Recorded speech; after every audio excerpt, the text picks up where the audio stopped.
ಎಲ್ರಿಗೂ ನಮಸ್ಕಾರ. ಇನ್ಫೋಸ್ಟ್ರೀಮ್ ಯೂಟ್ಯೂಬ್ ಚಾನಲ್ಗೆ ಎಲ್ರಿಗೂ ಕೂಡ ಸ್ವಾಗತ. ಈ ವಿಡಿಯೋದಲ್ಲಿ ನಾವು ಇನ್ನೊಂದು ಪ್ರಾಬ್ಲಮ್ ಅನ್ನ ಡಿಸ್ಕಸ್ ಮಾಡೋಣ, ಸ್ಟಾರ್ಸ್ ಅಂಡ್ ಬಾರ್ಸ್ ಮೆಥಡ್ ಅಲ್ಲಿ. ಸೊ ಕ್ವಶನ್ ಏನ್ ಹೇಳ್ತಾ ಇದ್ದಾರೆ, in how many ways can we distribute 7 pears and 7 oranges. ಸರಿನಾ, 2 ಫ್ರೂಟ್ಗಳಿದಾವೆ. ಅಮಾಂಗ್ ದ 4 ಚಿಲ್ಡ್ರನ್ಸ್, 4 ಚಿಲ್ಡ್ರನ್ಸ್ಗಳಿಗೆ ನಾವು ಡಿಸ್ಟ್ರಿಬ್ಯೂಟ್ ಮಾಡಬೇಕು. Such that each will get at least one of the fruit of each type. So fruit of each type ಅಂತ ಅಂದ್ರೆ pears ಕೂಡ ಒಂದು ಸಿಗ್ಬೇಕು, ಆರೆಂಜ್ ಕೂಡ ಒಂದು ಸಿಗ್ಬೇಕು ಪ್ರತಿಯೊಂದು ಚೈಲ್ಡ್ಗೂ ಕೂಡ. 4 ಚಿಲ್ಡ್ರನ್ ಇದಾರಲ್ಲ, ಸೊ ಅವರಲ್ಲಿ ಎಲ್ಲರಿಗೂ ಕೂಡ 2 ಫ್ರೂಟ್ಗಳು ಒಂದೊಂದು ಸಿಗ್ಬೇಕು, 2 ಫ್ರೂಟ್ಗಳು ಒಂದೊಂದು ಸಿಗ್ಬೇಕು. ಆಮೇಲೆ ಎಷ್ಟಾದ್ರೂ ಕೂಡ ಕೊಡಿ. ಸೊ ಅಷ್ಟು ಎಷ್ಟು ನಂಬರ್ ಆಫ್ ವೇಸ್ ಬರ್ಬೋದು. ಸೊ ಫಸ್ಟ್ ಸೊಲ್ಯೂಷನ್, ಕ್ವಶನ್ ಏನ್ ಕೊಟ್ಟಿದ್ದಾರೆ ಅದನ್ನ ಬರ್ಕೊಳ್ಳಿ. ಗಿವನ್ 7 ಪೇರ್ಸ್ ಅನ್ನ ಕೊಟ್ಟಿದ್ದಾರೆ, ಮತ್ತೆ 7 ಆರೆಂಜಸ್ ಅನ್ನ ಕೊಟ್ಟಿದ್ದಾರೆ. ಅದನ್ನ ನಾನೇನ್ ಮಾಡಬೇಕು, 4 ಚಿಲ್ಡ್ರನ್ಸ್ ಹತ್ರ ನಾನು ಡಿಸ್ಟ್ರಿಬ್ಯೂಟ್ ಮಾಡಬೇಕು. ಸರಿನಾ, ಯಾವ ರೀತಿ ಡಿಸ್ಟ್ರಿಬ್ಯೂಟ್ ಮಾಡಬೇಕು, 1 ಪೇರ್ 1 ಆರೆಂಜ್ ಅಂತೂ ಸಿಗ್ಲೇಬೇಕು ಪ್ರತಿಯೊಂದು ಚೈಲ್ಡ್ಗೂ ಕೂಡ. 1 ಪೇರ್ 1 ಆರೆಂಜ್ ಸಿಗ್ಲೇಬೇಕು ಪ್ರತಿಯೊಂದು ಚೈಲ್ಡ್ಗೂ ಕೂಡ. ಆ ತರ ನಾನು ಡಿಸ್ಟ್ರಿಬ್ಯೂಟ್ ಮಾಡಬೇಕು. ಫಸ್ಟ್ ಏನ್ ಮಾಡ್ತೀನಿ ಅಂತಂದ್ರೆ ಡಿಸ್ಟ್ರಿಬ್ಯೂಟ್ ಪಿಯರ್ಸ್. ಸರಿನಾ, ಸೊ ಪಿಯರ್ಸ್ ಅನ್ನ ನಾನು ಡಿಸ್ಟ್ರಿಬ್ಯೂಟ್ ಮಾಡ್ತಾ ಹೋಗ್ತೀನಿ. ಸೊ ಅದಕ್ಕಿಂತ ಮುಂಚೆ ಇಲ್ಲಿ ಬರ್ಕೊಳ್ಳಿ, let C1 C2 C3 C4 be the 4 childs or childrens. ಸರಿನಾ, 4 ಚಿಲ್ಡ್ರನ್ಸ್ ಅಂತ ನಾವು ತಗೊಂತ ಹೋಗ್ತೀವಿ. ಸೊ ಈಗ ಅದೇ 4 ಚಿಲ್ಡ್ರನ್ಗಳಿಗೆ ನಾನು ಪೇರ್ಸ್ ಅನ್ನ ಕೊಡ್ತಾ ಹೋಗ್ತೀನಿ. ಸರಿನಾ, ಡಿಸ್ಟ್ರಿಬ್ಯೂಟಿಂಗ್ ದ ಪೇರ್ಸ್. ಸೊ ಯಾವ ರೀತಿ ಡಿಸ್ಟ್ರಿಬ್ಯೂಟ್ ಮಾಡಬೇಕು, ಅಟ್ಲೀಸ್ಟ್ ಒಂದಾದ್ರೂ ಸಿಗ್ಬೇಕು. ಸೊ ಏನ್ ಮಾಡೋಣ, let P1 P2 P3 P4 be the number of pairs distributed to C1 C2 C3 C4 respectively. ಸರಿನಾ, ಏನು P1 ನಂಬರ್ ಆಫ್ ಪೇರ್ಸ್ ಅನ್ನ C1 ಗೆ ಕೊಟ್ಟಿದ್ದೀನಿ, ಚೈಲ್ಡ್ 1 ಗೆ. P2 ನಂಬರ್ ಆಫ್ ಪೇರ್ಸ್ ಅನ್ನ C2 ಗೆ, P3 ನಂಬರ್ ಆಫ್ ಪೇರ್ಸ್ ಅನ್ನ C3 ಗೆ, P4 ನಂಬರ್ ಆಫ್ ಪೇರ್ಸ್ ಅನ್ನ P4 ಗೆ. ಸೊ ಈ ತರ ನಾವು ಡಿಸ್ಟ್ರಿಬ್ಯೂಟ್ ಮಾಡಿದೀವಿ. ವೇರ್ P1 P2 P3 ಮತ್ತೆ P4 value must be greater than or equal to 1 ಅಂತ ಅಂದ್ರೆ ಅಟ್ಲೀಸ್ಟ್ 1 ಪಿಯರ್ಸ್ 1 ಆರೆಂಜ್ ಆದ್ರೂ ಕೂಡ ಪ್ರತಿಯೊಂದು ಚೈಲ್ಡ್ಗೂ ಕೂಡ ಸಿಗ್ಬೇಕಲ್ವಾ. ಸೊ ಆ ಕಂಡೀಷನ್ ಪ್ರಕಾರ ಪ್ರತಿಯೊಂದು ಚೈಲ್ಡ್ಗೂ ಕೂಡ ಒಂದಾದ್ರೂ ಕೂಡ ಪಿಯರ್ಸ್ ಇರಬೇಕು. Greater than or equal to 1 ಅಂದ್ರೆ 1 ಅಥವಾ 1 ಗಿನ್ನ ಜಾಸ್ತಿ. ಸೊ ಇವಾಗ using stars and bars method.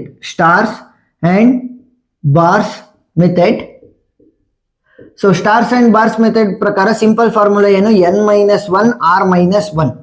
ಸರಿನಾ, ಸೊ ಇಲ್ಲಿ n ಅಂತ ಅಂದ್ರೇನು, r ಅಂತ ಅಂದ್ರೇನು, ವೆರಿ ಸಿಂಪಲ್. ಸೊ ಇಲ್ಲಿ ನಾವ್ ಏನ್ ಮಾಡ್ತಾ ಇದೀವಿ ಅಂತಂದ್ರೆ 7 ನಂಬರ್ ಆಫ್ ಪಿಯರ್ಸ್ ಅನ್ನ 4 ನಂಬರ್ ಆಫ್ ಚಿಲ್ಡ್ರನ್ಸ್ ಗೆ ಡಿಸ್ಟ್ರಿಬ್ಯೂಟ್ ಮಾಡ್ತಾ ಇದೀವಿ. ಏನು, 7 ನಂಬರ್ ಆಫ್ ಪಿಯರ್ಸ್ ಅನ್ನ 4 ನಂಬರ್ ಆಫ್ ಚಿಲ್ಡ್ರನ್ಸ್ ಗೆ ಡಿಸ್ಟ್ರಿಬ್ಯೂಟ್ ಮಾಡ್ತಾ ಇದೀವಿ. So n will be the 7 and r will be ಎಷ್ಟು, 4. ಸರಿನಾ, -1 -1.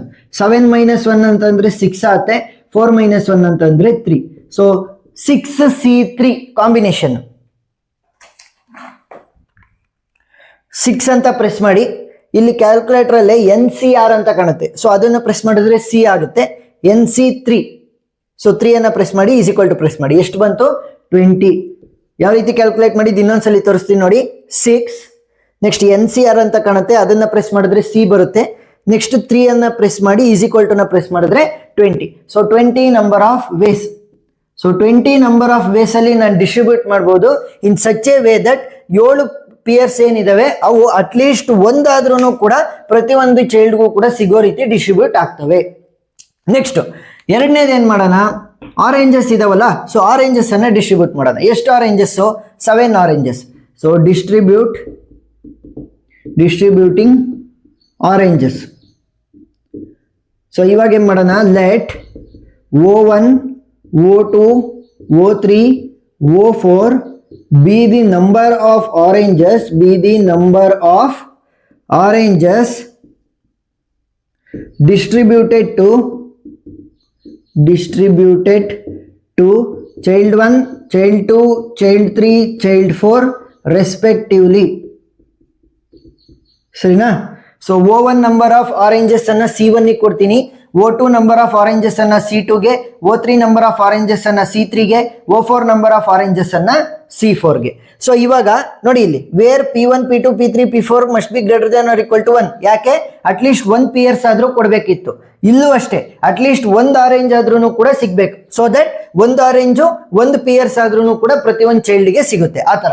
So where O1, O2, O3, O4 value must be greater than or equal to 1. At least ಒಂದಾದ್ರೂ ಕೂಡ ಪ್ರತಿ ಒಂದು ಚೈಲ್ಡ್ಗೂ ಸಿಗಬೇಕು ನಂಬರ್ ಆಫ್ ಆರೆಂಜಸ್.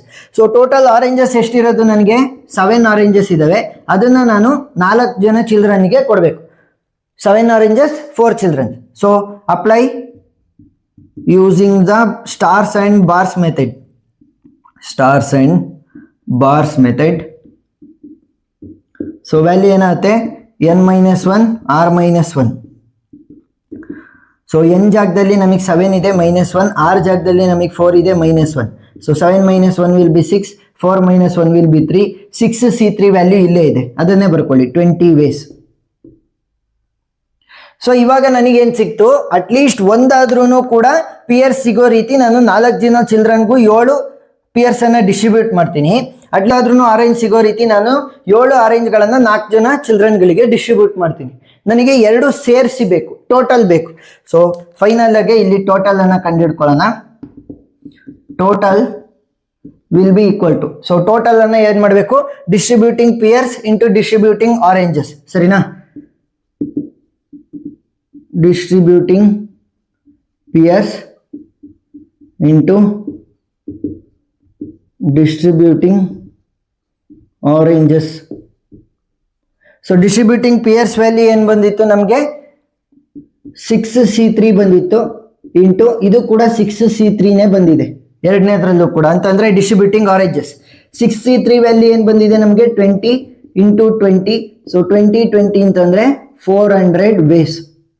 ಸೊ ಈಗ 400 ವೇಸ್ ಅಲ್ಲಿ ನಾನು ಡಿಸ್ಟ್ರಿಬ್ಯೂಟ್ ಮಾಡ್ಬೋದು ಇನ್ ಸಚ್ ಎ ವೇ ದಟ್ ಪ್ರತಿ ಒಂದು ಚಿಲ್ಡ್ರನ್ಗೂ ಕೂಡ ಅಟ್ಲೀಸ್ಟ್ ಒಂದು ಆರೆಂಜ್ ಸಿಗುತ್ತೆ ಮತ್ತೆ ಒಂದು ಪಿಯರ್ ಸಿಗುತ್ತೆ. ಸರಿನಾ? ಅದಕ್ಕಿಂತ ಜಾಸ್ತಿ ಸಿಗ್ಬೋದು, ಬಟ್ ಪ್ರತಿ ಒಂದು ಚೈಲ್ಡ್ಗೂ ಕೂಡ ಅಟ್ಲೀಸ್ಟ್ ಒಂದು ಪಿಯರ್ಸ್ ಒಂದು ಆರೆಂಜ್ ಅಂತೂ ಸಿಕ್ಕೋ ರೀತಿ 400 ವೇಸ್ಗಳಲ್ಲಿ ನಾನು ಡಿಸ್ಟ್ರಿಬ್ಯೂಟ್ ಮಾಡ್ಬೋದು. ಸೊ ಪ್ರಾಬ್ಲಮ್ ಅರ್ಥ ಆಗಿದೆ ಅಂತ ಅನ್ಕೊಂಡಿದ್ದೀನಿ. ಎಕ್ಸ್ಟ್ರಾ ಪ್ರಾಬ್ಲಮ್ಸ್ಗಳನ್ನು ಕೂಡ ಸಾಲ್ವ್ ಮಾಡಿ, ಯಾಕಂತಂದ್ರೆ ಫರ್ಮ್ ಹ್ಯಾಂಡ್ ಇರಬೇಕು ಈ ಥರದ ಟಾಪಿಕ್ಸ್ ಮೇಲೆ, ವೆರಿ ಈಸಿ ಟಾಪಿಕ್ಗಳು. ಸೊ ಎಲ್ಲ ವಿಡಿಯೋ ಲಿಂಕ್ಗಳು ನಾನು ಡಿಸ್ಕ್ರಿಪ್ಷನಲ್ಲಿ ಕೊಟ್ಟಿರ್ತೀನಿ ಪ್ಲೇಲಿಸ್ಟ್ ಮುಖಾಂತರ. ಪ್ಲೇಲಿಸ್ಟ್ ಲಿಂಕ್ ಡಿಸ್ಕ್ರಿಪ್ಷನಲ್ಲಿ ಇರುತ್ತೆ, ನೀವು ನೋಡ್ಬೋದು. ವಿಡಿಯೋ ಇಷ್ಟ ಆಗಿದ್ರೆ ಸಬ್ಸ್ಕ್ರೈಬ್ ಆಗೋದನ್ನ ಮರಿಬೇಡಿ. ಏನೇ ಡೌಟ್ ಇದ್ರೂ ಕೂಡ ಕಮೆಂಟ್ ಸೆಕ್ಷನಲ್ಲಿ ತಿಳಿಸಿ, ನಾನು ಕ್ಲಾರಿಫೈ ಮಾಡ್ತೀನಿ. ಇನ್ನೂ ಎಕ್ಸ್ಟ್ರಾ ಡೌಟ್ ಐತೆ ಅಂತಂದ್ರೆ ವಾಟ್ಸಪ್ ಗ್ರೂಪ್ ಬೇಕಾದ್ರೆ ನೀವು ಜಾಯಿನ್ ಆಗ್ಬೋದು, ಅದರ ಲಿಂಕ್ ಕೂಡ ನಾನು ಡಿಸ್ಕ್ರಿಪ್ಷನಲ್ಲಿ ಕೊಟ್ಟಿರ್ತೀನಿ. ಜಾಯಿನ್ ಆಗಿಬಿಟ್ಟು ನೀವು ನಮಗೆ ಕ್ವಶನ್ಸ್ ಅನ್ನ ಕೇಳ್ಬೋದು. So thank you for watching.